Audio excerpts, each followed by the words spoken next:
අයිබෝන් දරුවනි මේ වීඩියෝ එකෙන් මම කරන්න බලාපොරොත්තු වෙන්නේ ගෙදර වැඩ ගෙනියලා දුන්න 2001 සහ 2003 ගැටලු දෙක සාකච්ඡා කරන්න. අපි ඉස්සෙල්ලාම යමු 2001 ඒවල ගැටලුවට. 2001 ඒවල ගැටලුවට යන්න. ඒකේ කියනවා මෙන්න මෙහෙම. ස්කන්ධයේ සිම්බල් n වූ අංශුවක් ස්වභාවික දිග L සහ ප්‍රත්‍යස්ථ ස්වභාවික දිග L සැහැල්ලු ප්‍රත්‍යස්ථ තන්තුක එක් කෙළවරකට සම්බන්ධ කරන ලදුව සමතුලිතතාවයේ L. තන්තුවේ අනෙක් කෙළවර අචල ඕලක්ෂයට ගැටගසා ඇත. අංශුව ඕට බහරින් 2L විස්ථාපනයකින් වූ C ලක්ෂය ඇතනම් තන්තුවේ ප්‍රත්‍යස්ථ මාපාංකය mg බව පෙන්වන්න. උඩ මම ඔයගොල්ලන්ට කිව්වා මේ සරලව විදිහට ගානක් හදද්දී අපි අර රූප බෙල අනිත් රූප ටික අංක දාලා එක බෙලට යන්න ඕනේ. හොඳයි එහෙනම් අපි පළවෙනි රූප සටහනට යන්න. පළවෙනි රූප සටහනේ වෙන්නේ අර 2L දුරින් මෙයා L එනවා. ඒතර මෙයාගේ ස්වභාවික දිග L. ස්වභාවික දිග L 2L දුරින් පහලින් L වල සමතුලිතතාවයේ C ලක්ෂය තියෙනවා. අපි හිතමු මේක ස්වභාවික දිග L. මේ දුර L.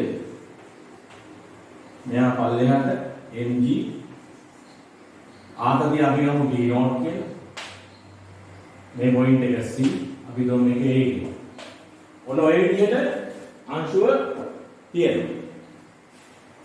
දැන් අපෙන් ඉල්ලනවා මෙයාගේ ප්‍රත්‍යස්ථ මාපාංකය mg බව පෙන්නන්න කියලා. එහෙනම් අපි මොකද කරන්නේ? මේ රෝම ඉලක්කම් එක අවස්ථාවක් සලකලා අපි f සමාන m දානවා ඉහළට. නැත්නම් f සමාන m දාන්න ඕනේ මේක සමතුලිත බිඳීමක් නේ.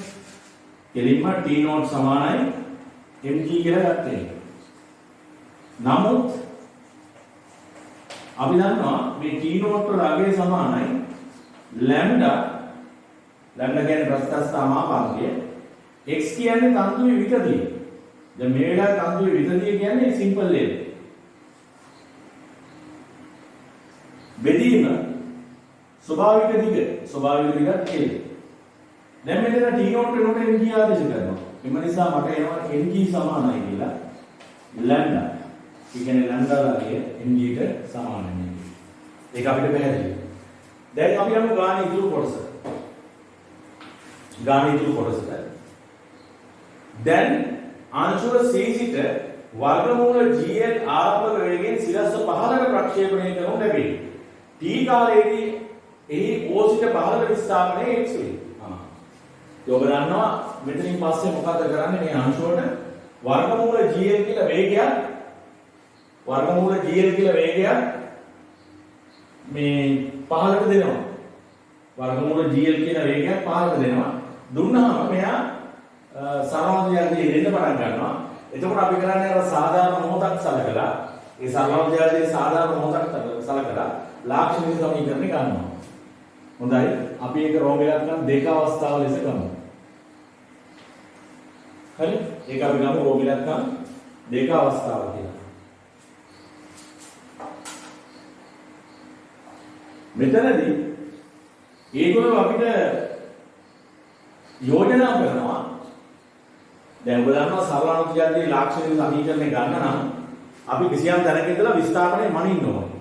ඒ මනින විස්ථාපනය සාධාරණ x කියලා අරගෙන අපි ඊට පස්සේ ඒකට මේ f සමාන m දාලා තමයි ලාක්ෂණික සමීකරණය ගන්න. එහෙම නැත්නම් ශක්ති සංසිද්ධිය දාලා. මම පසුගිය වතාවේ පැහැදිලි කරපු විදිහට.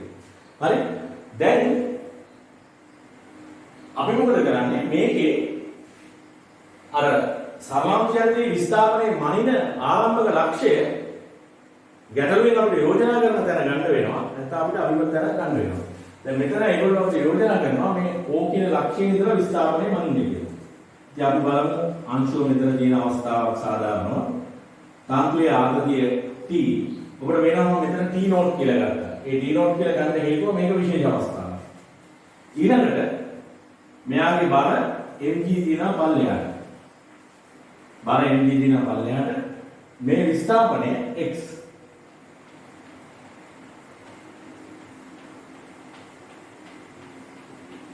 මේ විස්ථාපනය x.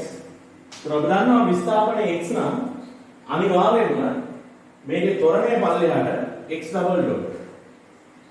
ත්වරණය පල්ලෙහාට x ඩබල් ඩොට්. ඒක පැහැදිලි. මෙයාගේ බර mg ක්‍රියාත්මක වෙනවා මෙතනින් පල්ලෙහාට. කාන්තුවේ ආකෘතිය T. මේ තමයි අංශුව. හොඳයි.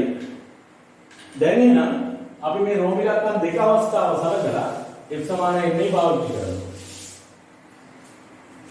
රෝම ඉලක්කම් දෙක අවස්ථාවට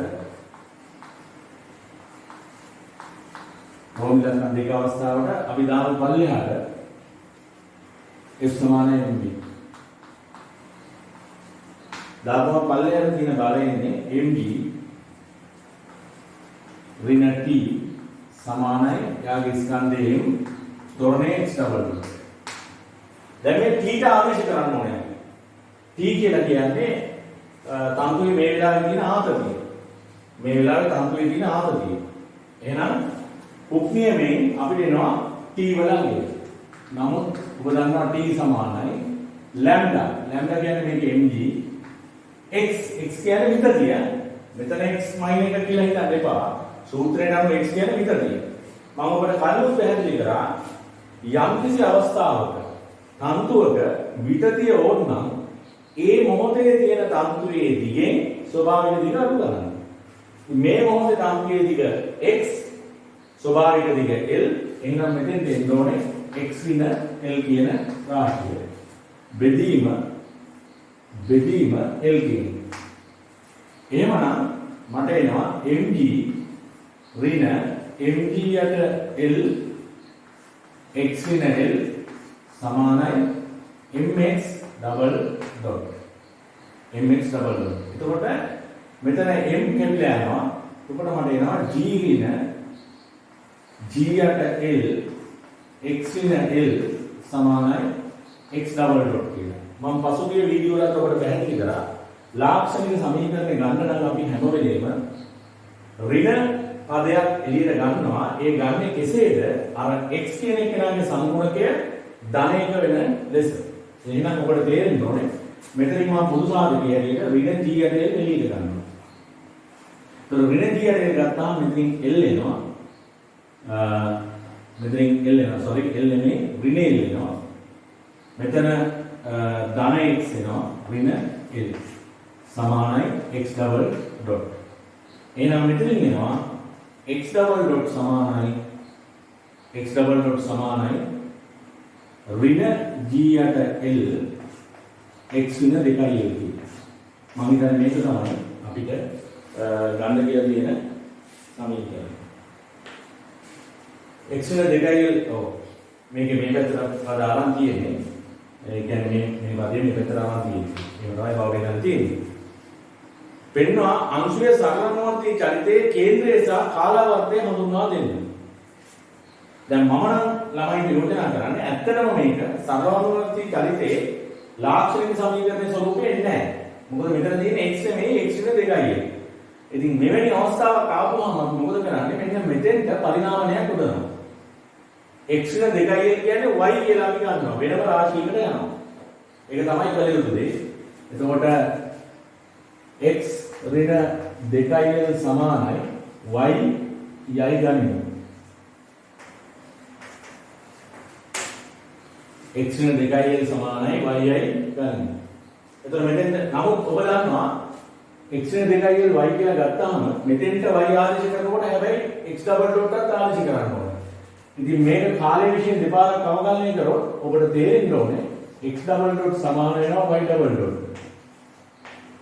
එම නිසා මේ ලාක්ෂණික සමීකරණය එනවා y ඩබල් ඩොට් සමානයි ඍණ g යට l වතාවක් y. ඔන්න ඕක තමයි ලාක්ෂණික සමීකරණ ලෙස අපිට වැඩ කරන්න පාවිච්චි කරන්නේ. වැඩ කිරීම සඳහා පාවිච්චි කරන්නේ ඔන්න ඔය ලාක්ෂණික සමීකරණය. right? දැන් අපේ අහන ප්‍රශ්න වලට යන්න. මොනවද අපේ අහන ප්‍රශ්න? කේන්ද්‍රය සහ කාලාවර්තය හඳුන්වා දෙන්න. කේන්ද්‍රය අපි දන්නවා සරලවර්ති චලිතයේ කේන්ද්‍රයේදී අපිට ඕන නම් මේ කේන්ද්‍රයේදී මෙහෙම කරන්න පුළුවන්. y double dot බිඳු වෙනවා කියලා තර්ක කරන්නත් පුළුවන්. ඔබ දන්නවා සරලවර්ති චලිතයේ දෝලන කේන්ද්‍රයේදී ත්වරණයේ බිඳුවයි. එහෙම නැත්නම් අර ලාක්ෂණික සමීකරණයේ විස්ථාපනයේ පෙන්වන්න දාලා තියෙන රාශිය ඒක බිඳුවට සමාන කරන්නත් පුළුවන්. මම ඒක කරන්නම් y සමානයි බිඳුවයි. නමුත් y කියලා අපි අහන් තියෙන්නේ මොකද්ද? x වෙන 2l. එහෙනම් මෙතෙන්දි මට තර්ක කරන්න පුළුවන් x වෙන 2l සමානයි බිඳුවයි. ඒ කියන්නේ මේකෙන් මට ගම් වෙනවා x සමානයි 2l.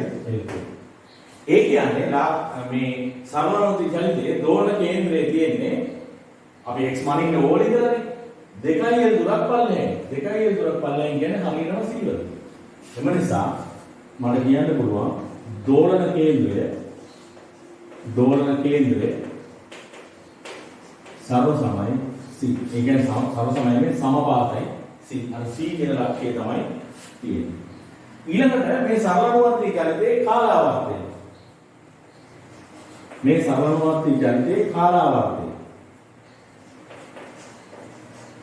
කාලාවර්තයේ t සමානයි 2π/යට ඔමෙගා. ඔමෙගා කියලා කියන්නේ මෙයාගේ කෝණික ප්‍රවේගය. ඔබ දන්නවා කෝණික ප්‍රවේගය එන්නේ වර්ගමූල g/l. ඒ කියන්නේ ඔමෙගා වර්ගය කියලා කියන්නේ g/l. එහෙනම් මේකෙන් ගම වෙනවා ඔමෙගා කියලා කියන්නේ මූල g බෙදීම l.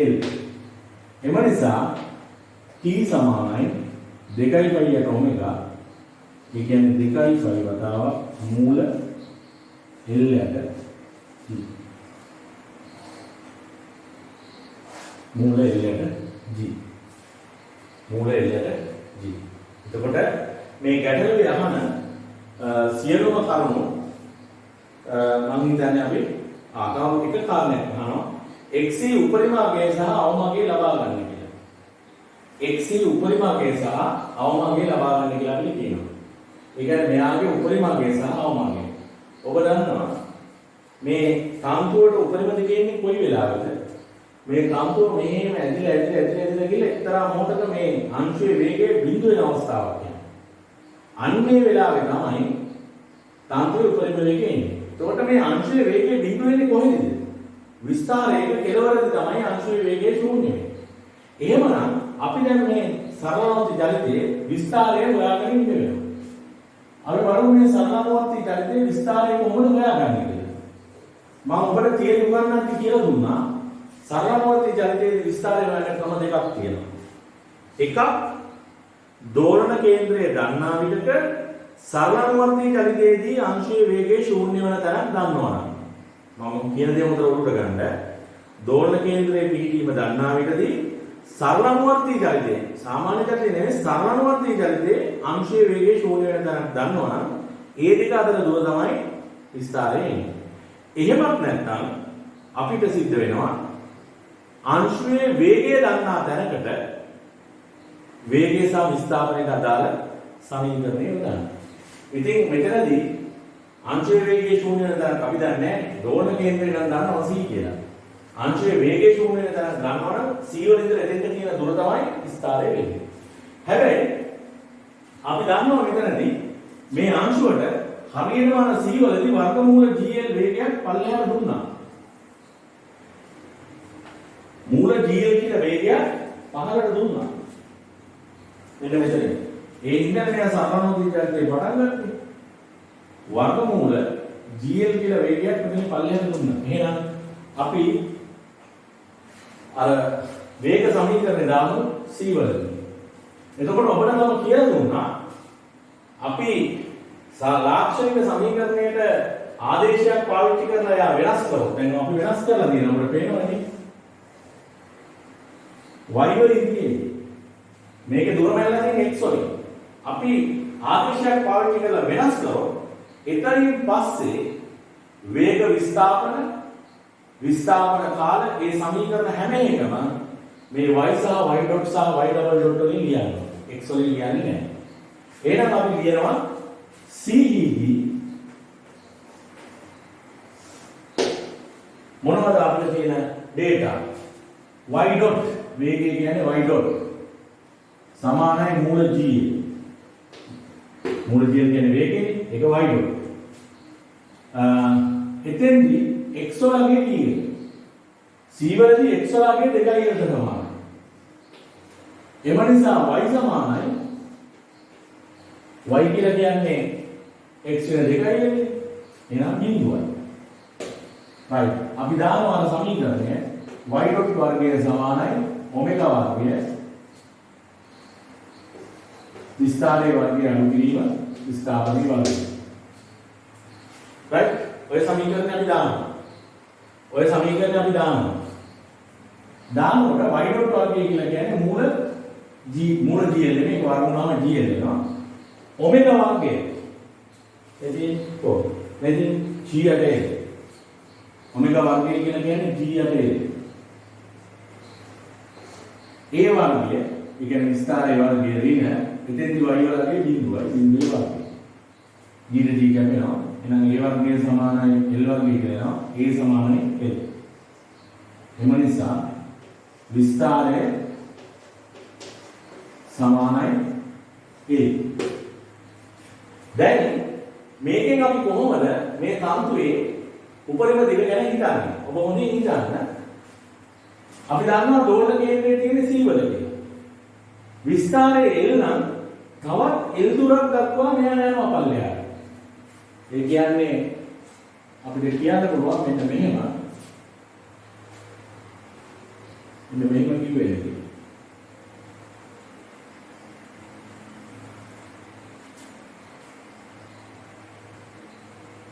මේක තමයි අර ස්වභාවික දිග මට්ටම. මේක තමයි අර C කියන පොයින්ට් එක. ඒක තිබුණේ L දුරක් පල්ලෙහා. මෙයාගේ විස්තරය නිසා මෙයා තව L දුරක් තවත් පල්ලෙහාට යනවා. අපි හිතුව මේ පොයින්ට් එක B කියලා. මෙතෙන්දි තමයි මෙයාගේ වේගය ශූන්‍ය වෙන්නේ. මේ සමානුග්‍රහණයේ දෙන අංශයේ වේගය ශූන්‍ය වෙන්නේ මෙතෙන්දි. y dot සමානයි බිඳුව. මෙතෙන්දි තමයි යාගේ වේගය ශූන්‍ය වෙන්නේ. තවත් L දුරක් ගිහින්. එහෙනම් අපිට කියන්න පුළුවන් x වල උපරිමගේ x max සමානයි L ධන L. ඒ කියන්නේ 3යි L. L ධන L 3යි L. L ධන L ඒ කියන්නේ 3යි L. x වල max අගය. දැන් min එක කොහොමද හොයන්නේ? min එක කියලා කියන්නේ මෙයාගේ අඩුමගේ. දැන් මේ අඩුමගේ කොහොමද හොයන්නේ? දැන් ඔබ දන්නවා මෙතෙන්ට ගිහිල්ලා වේගයේ බිඳු වෙලා ආපහු මෙයා දෝලන කේන්ද්‍රයට ඇවිල්ලා එතන ඉඳලා තවත් L දුරක් උඩට යන්න ඕනේ.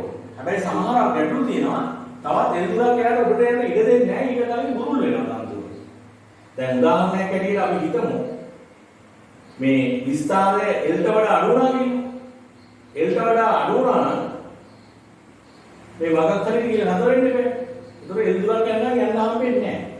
හරි? නමුත් මෙතන විස්තරය L නිසා මෙයා පහළට L දුරක් ගිහිල්ලා නැවත දෝලන කේන්ද්‍රයට ඇවිල්ලා L දුරක් දක්වාම යන්න යාට අවසර තියෙනවා.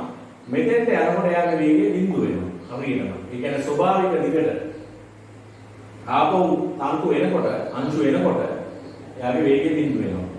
එහෙනම් මේ තන්තුවේ x ට ගන්න පුළුවන් අඩුමගේ ඕලේ ඉඳලා අංශුවට තියෙන දුරනේ x කියලා ගත්තේ. ඒ අඩුමගේ L ට සමානයි. x වල min එක සමානයි L කියලා එනවා. ඒක තමයි ලැබෙන ප්‍රතිඵලය. එතකොට දැන් ඔබ බලන්න ඕනේ මේක දිහා හොඳින් නිරීක්ෂණය කරන්න මොනවද ඔබට මේකෙන් ගන්න තියෙන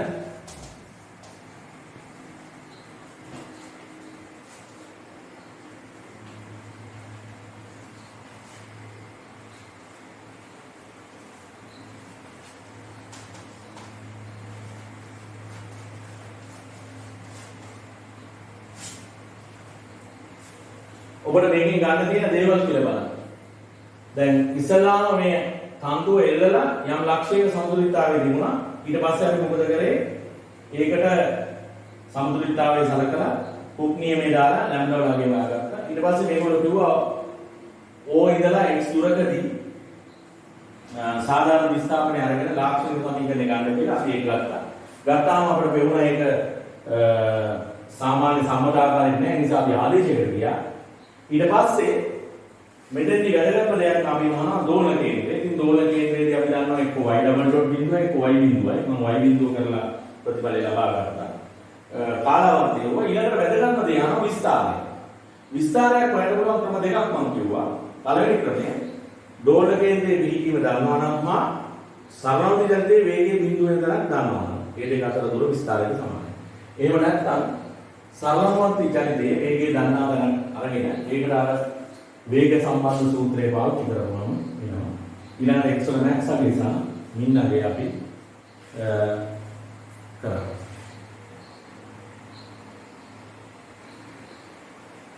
හොඳයි දරුවනේ අපි දැන් යමු 2003 ඉඳලා ගන්නට.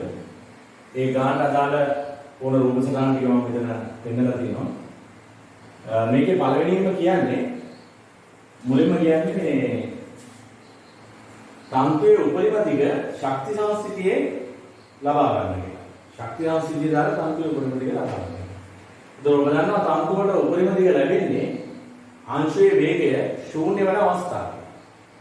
ගිහිල්ලා ගිහිල්ලා ශූන්‍ය වෙන අවස්ථාවේ තමයි උපරිම දිග ලබා ගන්න. එහෙනම් අපි ශක්ති සංස්ථිතිය දාන්න ඕනේ මේ අවස්ථාවට. ආරම්භක අවස්ථාවටයි මේකටයි. ආරම්භක අවස්ථාවේ තියෙන්නේ අංශුව තියෙන්නේ මුදු දෙක. හරි. එතකොට එතන චාලක ශක්තිය බිඳුවයි. තන්තුව ඇදිලා නැති නිසා තන්තුවේ බෝ ශක්තිය බිඳුවයි. ඊළඟට අපි ඉහළම මට්ටම තෝරගත්තොත් විභව ශක්තිය ශූන්‍ය මට්ටම කියලා විභව ශක්තිය ශූන්‍යයි. දැන් සරලවදි චලිතයේදී ශක්ති සමීකරණයට සංරචක තුනක් එන්න පුළුවන්. චාලක ශක්තිය, විභව ශක්තිය සහ තන්තුවේ ගැඹුරේ විභව ශක්තිය. ආරම්භක මොහොතේ අර ඕලනේ තියෙන්නේ අංශුව. එතන තියෙන නිසලතාවයේ මුදාහරින්න. ඕලෙන්. ඒත් එතන ඉඳලා නිසලතාවයේ මුදාහරින්න ශක්ති සියල්ලම බිඳුවයි. එහෙනම් දැන් මම කෙලින්ම පටන් ගන්නම් මේක. රෝම ඉලක්කම් 1 සඳහා මුල් අවස්ථාවට ශක්ති සංස්ථිතිය යොදනවා. ශක්ති සංස්ථිතිය. right? ශක්ති සංස්ථිතිය දාපුවම අර මුල්ම අවස්ථාවේ, ඒ කියන්නේ උඩ ඉඳලා අදාළනකොට චාලක ශක්තිය බිඳුවයි, විභව ශක්තිය බිඳුවයි, තන්තුවේ ඇතුලේ විභව ශක්තිය බිඳුවයි. මේ අවස්ථාවේ චාලක ශක්තිය භාගයෙන් බිඳුවේ වර්ගය ධන විභව ශක්තිය mg අපි හිතමු මේ උපරිම දිග අපි ගමු අකුරක් ගමු මේ වෙලාවේ තන්තුවේ දිගට අපි ගමු අකුරක් x0 කියලා. එතකොට ඒක ඍණ x0 වෙනවා. මොකද හේතුව විභව ශක්තිය ශූන්‍ය මට්ටමේ ඉඳලා පල්ලෙහාට අපි මේක ලකුණු කරනවා. මේ මුළු දිග අපි x0 කියලා කියනවා. මේ වෙලාවේ. ඊළඟට මෙතන තියෙනවා තන්තුවේ ගැඹුර විභව ශක්තිය. ඒක සමානයි ලැම්ඩා මට මතක හිටින්න මේකේ ලැම්ඩා කියන්නේ 4 mg. ලැම්ඩා 4 mg x වර්ගය. x වර්ගය කියන්නේ විතතියේ වර්ගය.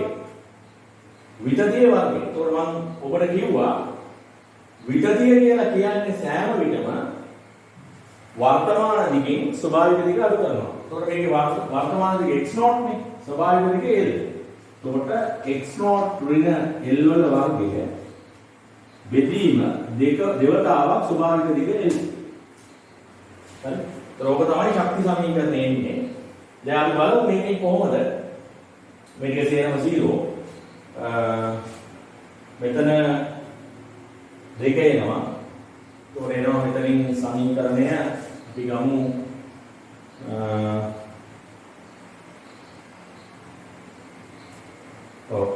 mg කපලා දාමු. mg කපලා දාමු. මෙතන 2 mg කපලා දාපුවම බිඳුව සමානයි ඍණ x naught. මෙතන mg කැපිලා යනවා. දෙක තියෙන උඩ දෙක යට l වතාවක් x naught ඍණ l වල වර්ගය. දෙක යට l වතාවක් x naught ඍණ l වල වර්ගය. හරි. එතකොට අපි l වලින් මේක ගුණ කරොත් බිඳුව සමානයි ඍණ lx naught ධන 2 x naught වර්ගය ऋण 2 lx naught ऋण 4 lx naught ධන l වර්ගය ධන ඒ කියන්නේ 2 l වර්ගය 2 l වර්ගය. ඒතර මේක සුළු නාම වෙනවා 2 x naught වර්ගය ऋण 5 lx naught ධන 2 l වර්ගය සමානයි බිඳුව. तो මේක සාධක කැඩුවොත් අපිට එනවා එක සාධකයක් එනවා 2x naught කියලා එන්න ඕනේ මේ මුලට අනිත් එකේ x naught එනවා අපි දාලා බලමු මෙහෙම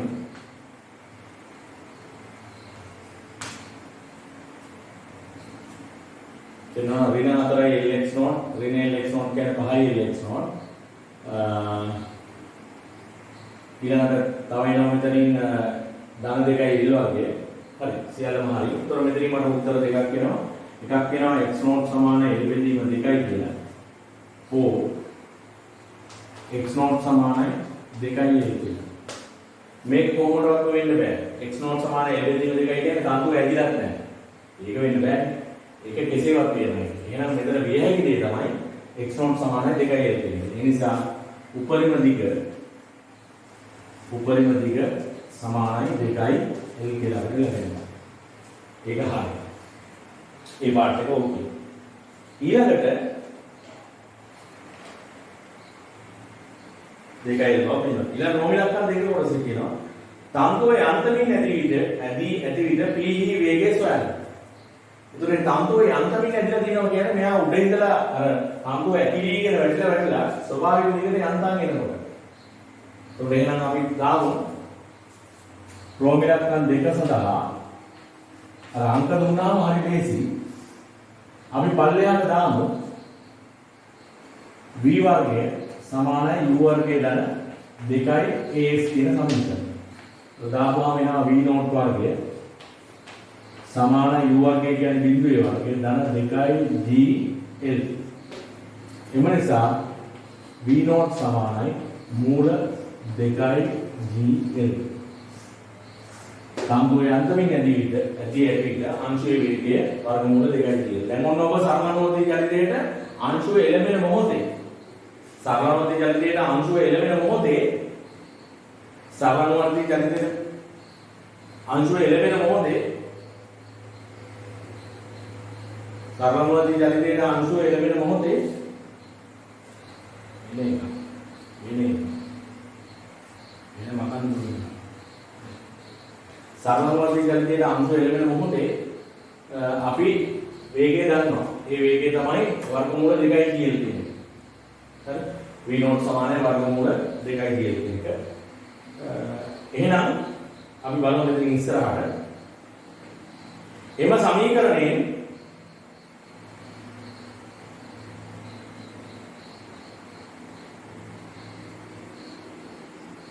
ඊට පස්සේ කියනවා x විශාලයි l මේකේ වැදලා තියෙන එක කියලා x විශාලයි l යනු t කාලයේදී තන්තුවේ දිගයයි සිතමු. ඒ කියන්නේ x විශාලයි l මේක එක වගේ වැදලා තියෙන්නේ t කාලයේදී තන්තුව දිගයයි සිතමු. p වේගයේ x ප්‍රවේගය නිර්ණය කිරීම සඳහා සමීකරණයක් කියන්න. හරි? එතකොට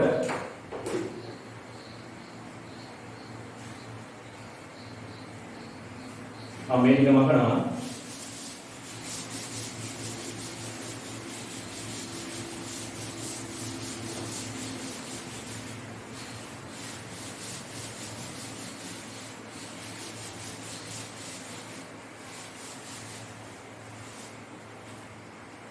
හතරවෙනි රූප ස්ථාන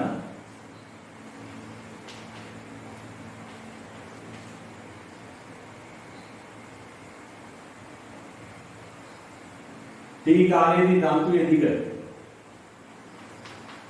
x මෙයාගේ පල්ලයට වේගය x ඩොට් බර mg දිනන පල්ලයට ඒක වැඩක් වෙන්නේ නැහැ. මේක මේ තන්තුවේ දිග x. මෙන්න මේ x ඩොට් වේගය නිර්ණය කිරීම සඳහා සමීකරණයක් ක්‍රියා දක්වන්න කියලා කියන්නේ. ඒතර ඔබ දන්නවා ඒ සඳහා අපිට අනිවාර්යයෙන්ම ශක්ති සමීකරණ ලියන්න වෙනවා. මොකද ශක්ති සමීකරණය ලියන්න වෙන්නේ තාම අපි මේකේ ලාක්ෂණික සමීකරණය අපෝහණය කරලා නැහැ. තාම අපි මේකේ ලාක්ෂණික සමීකරණය අපෝහණය කරලා නැහැ. ඒ නිසා අපිට ශක්ති සමීකරණය ලියලා තමයි මේ x ඩොට් ගන්න වෙන්නේ. හරි? ඒ නිසා අපි ලියමු රෝම ඉලක්කම් 4 සඳහා රෝම ඉලක්කම් 4 සඳහා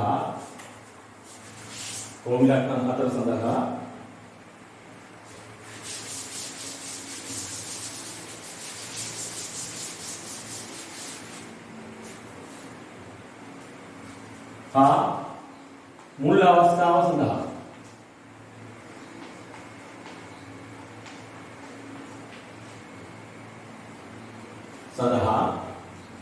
ශක්ති සමීකරණය ලියමු. ශක්ති සංසිද්ධිය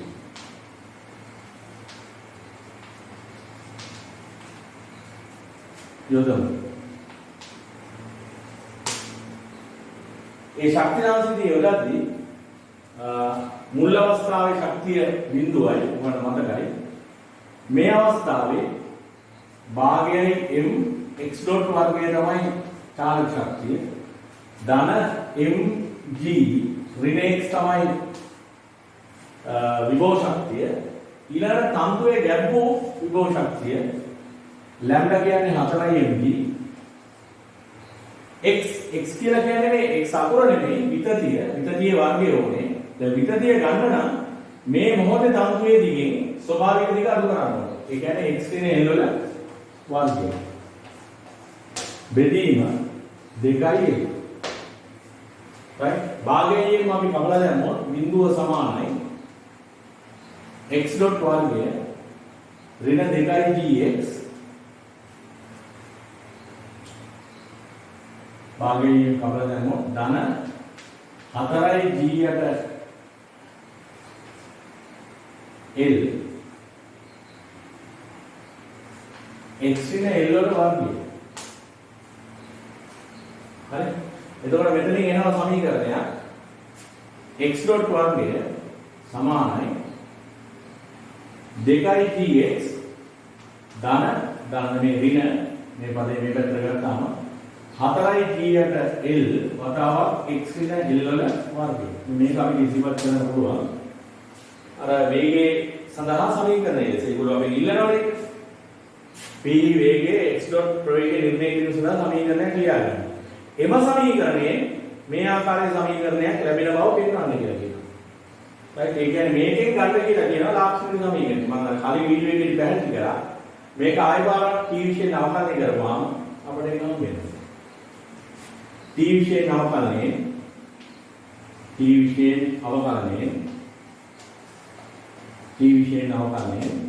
අපිට එනවා මේක t වලින් අවකලනය කරන්න බෑ. මේක x ඩොට් වල ෆන්ක්ෂන් එකක්. ඒතකොට x ඩොට් වලින් අවකලනය කරපුවාම 2යි x ඩොට් එනවා x ඩබල් ඩොට්. මේවා ලියන්න පුළුවන් වෙන්න ඕනේ. ඒකට මම උනන් තව පාරක් පැහැදිලි කරන්නම්. d යට dt x ඩොට් වර්ගය කියන්නේ දැන් මොකද කියන්නේ? d යට dt x ඩොට් වර්ගය. ඒතර මේක අවකලනය කරන්න බෑනේ x ඩොට් වලින් මේ t වලින් මේක x ඩොට් වලින් අවකලනය කරනවා. d යට dx ඩොට් x ඩොට් වර්ගය. හැබැයි මේ අතින් දාගත්ත dx ඩොට් කැපෙන්න dx ඩොට් එකක් දානවා. තිප්ප dt යටින් ලියනවා. මේක අවකලනය කරපුවාම x ඩොට් විසින් තමයි අර 2යි x ඩොට් කියන එක එන්නේ. x ඩොට් කියන එක කාලය විසින් අවකලනය කරපුවා x ඩබල් ඩොට් සමානයි 2යි gx ඩොට් ඍණ 4යි g යට l 4යි g යට l මේක t විශේෂයෙන් අවකලනය කරන්න බෑ මේක x විශේෂයෙන් අවකලනය කරන්න ඕනේ. මොකද මේක x වල ෆන්ක්ෂන් එකක්. x විශේෂයෙන් අවකලනය කරොත් මෙතන ඉන්නේ දේවතාවක් x ඍණ l කියලා. ඊළඟට මේ ඇතුලේ තියෙන එක ආයතනයක් x වලින් අවකලනය කරපුවාම මේක එකයි. හැබැයි අපි දැන් t වලින් මේක අවකලනය කරන්නේ කියන්නේ. ඒතකොට x වලින් තමයි අවකලනය කරලා ලිව්වේ. එහෙනම් dx and dt වලින් ගුණ කරන්න ඕනේ. ඒ කියන්නේ x ඩොට් වෙනවා. මේක ඔබ තේරුම් ගන්න ඕන හොඳට. දැන් මේක අපි අවකලනය කරන්න යන්නේ t විශේෂයෙන්. t විශේෂයෙන් අවකලනය කරන්න බෑ මේක.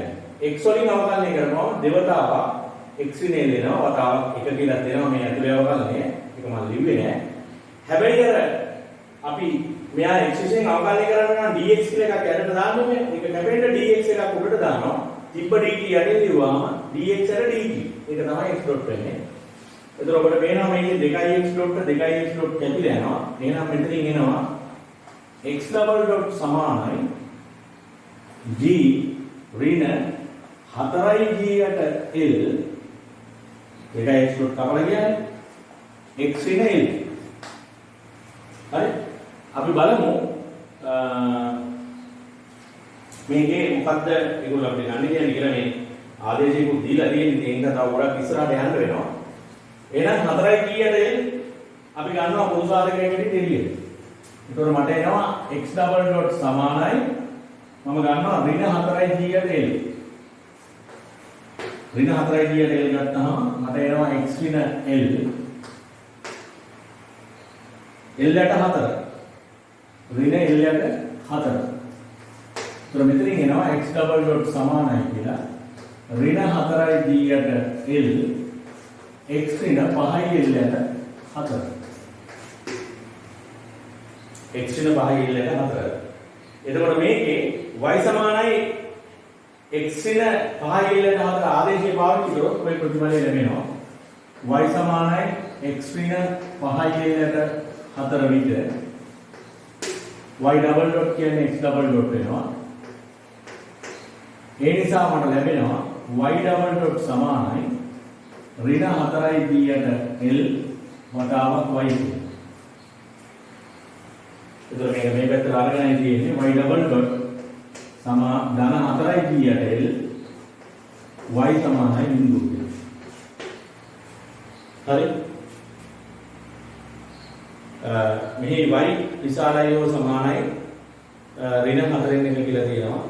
ඒකට හේතුව ඒකට වෙන්න හේතුව මේ x වල max අගේ දෙකයි. එතකොට x වල max අගේ අපි මෙතෙන්ට දැම්මොත් දෙකයි දැම්මොත් අපිට එනවා y වල max අගේ ඍණ 3යි යට 2 කියලා. ඊළඟට x වල min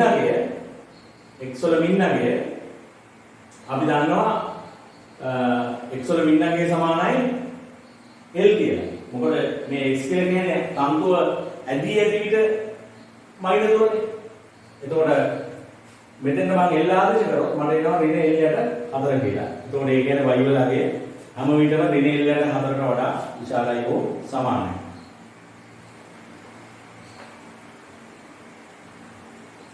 ඊට පස්සේ අපිට කියනවා y සඳහා මෙන්න මේ ආකාරයේ විසඳුමක් උපකල්පනය කරමි. මේ ඔබ දන්නවා මේ අර ලාක්ෂණික සමීකරණය. මේ කියන්නේ මේ ලාක්ෂණික සමීකරණයේ විසඳුම තමයි ඔය තියෙන්නේ. හැබැයි මොනවා කරන්නද කලින් දෝලන කේන්ද්‍රය දැනගන්න ඕනේ. ඒක අහුවක් නැත්නම් අපි හොයන්න ඕනේ. දෝලන කේන්ද්‍රයේදී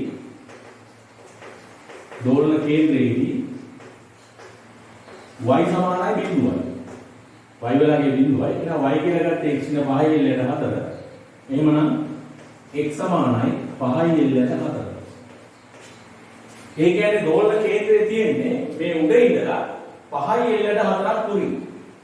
ඒ කියන්නේ ස්වභාවික දිගේ ඉඳලා l යට 4ක් පල්ලෙහායින් තමයි එයා තියෙන්නේ. දෝලන කේන්ද්‍රයේ තියෙන්නේ එතන. ඒතර මොකද x වලගේ 5යි l යට 4 වෙනකොට දෝලන කේන්ද්‍රයේ තියෙන්නේ. එතකොට ස්වභාවික දිගේ යනකොට තියෙන්නේ l නේ. එතන ඉඳලා තව l යට 4ක් පල්ලෙහායින් තමයි දෝලන කේන්ද්‍රය තියෙන්නේ. හරි? ඉතින් අපිට මෙතන එහෙම ලක්ෂයක් පෙන්වන්න පුළුවන් නම් අපිට ගත්ත හැකි මෙන්න මෙතන ඉඳලා තව L ට 4ක් දුරින් මේ L ට 4ක් දුරින් මෙතන අපි ගත්තොත් C කියලා දෝලන කේන්ද්‍රය තියෙනවා නේද? දෝලන කේන්ද්‍රය තියෙනවා නේද? හරි.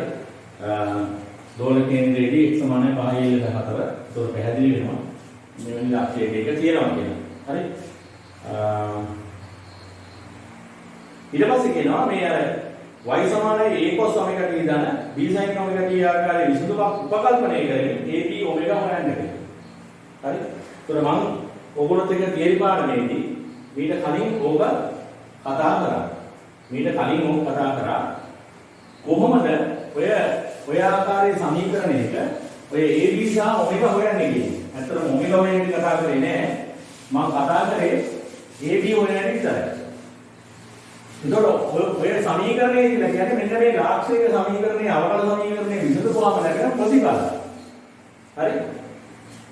ලැබෙන ප්‍රතිඵලය. හරි?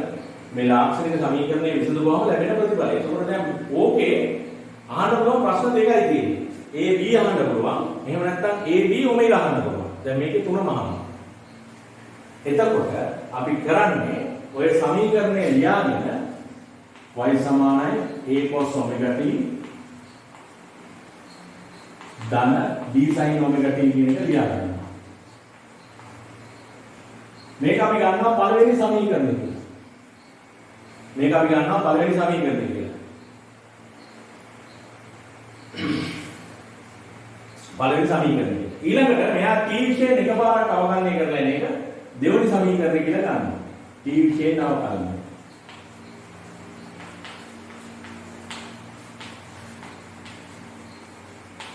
t විශේෂ අවකලනය. එතකොට එනවා y dot සමානයි a ඍණ sin omega t වතාවක් omega.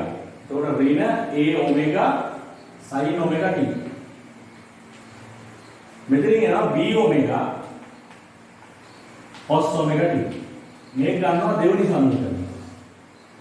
ඊට පස්සේ මේක ආය පාරක් t විශේෂ අවකලනය කරනවා. නැවත t විශේෂ. අර ප්‍රශ්න තුනම අහනවා නම් AB විතරක් අහනවා නම් මේ දෙක ඇති. AB omega අහනවා නම් දෙවෙනි වතාවට අවකලනය කරනවා. එතකොට මට එනවා y double dot සමානයි ඍණ a omega වර්ගය cos omega t ඍණ b omega වර්ගය sin omega t කියලා. මේකෙන් මම ඍණ omega වර්ගය එළියට ගත්තොත් මට එනවා a cos omega t ධන b sin omega t. නමුත් මම දන්නවා a cos omega t ධන b sin omega t කියලා කියන්නේ y. එහෙනම් මෙතනින් මට එනවා y double dot සමානයි ඍණ omega වර්ගයේ y කියලා. හරි? එතකොට ලාක්ෂණික සමීකරණය මෙන්න මෙයත් එක්ක මේක කම්පෙයාර් කරපුවාම මට කියන්න පුළුවන් එම නිසා omega වර්ගයේ සමානයි 4t යට l කියලා. ඒකෙන් ගම් වෙනවා omega කියලා කියන්නේ මූල දෙක වතාවක් g යට l කියලා. ඔන්න omega හෙව්වා. දැන් මට තියෙන්නේ a සහ b වලට ඒ සඳහා මම